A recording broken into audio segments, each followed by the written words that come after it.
વર્તનતે અપ્રાપ્ય મનસા સયોગ્યોના મન વાણી જ્યાં પહોંચતા નથી એ પરમાત્મા હું તો તમ કારણે રે આવ્યો ધામ થકી ધરી દે આપણને આનંદ આપવા માટે, આપણને આનંદ આપવા માટે, ભક્તને રંજન કરવા માટે, ભક્તની મનોકામનાઓ પૂર્ણ કરવા માટે, ભક્તિનો માર્ગ સ્થાપવા માટે કેવી નાની નાની લીલાઓ કરે છે. અરે ભાગવતજી તો એમ કહે છે ભગવાન કૃષ્ણ ગોપીઓને ત્યાં જાતા એકી બેકી બેસી જતા. બોલો, હા, ગોપીઓ બહુ બોલે હોશિયાર ને ઉપર ચડાવી દે માખણ મોટું પડ્યું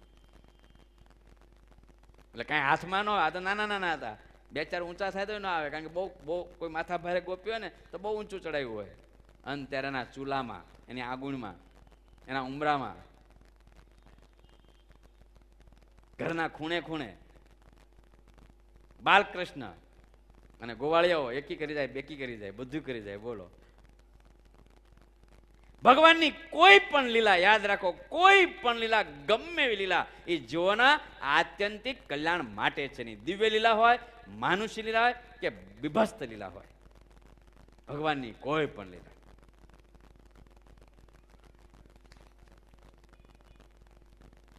ભગવાન જીવ જેવા થાય છે. જેમ નાના છોકરાને રમાડે એ નાના બાળક જેવો થાય, એમ ભગવાન પણ આપણા જેવા થાય છે.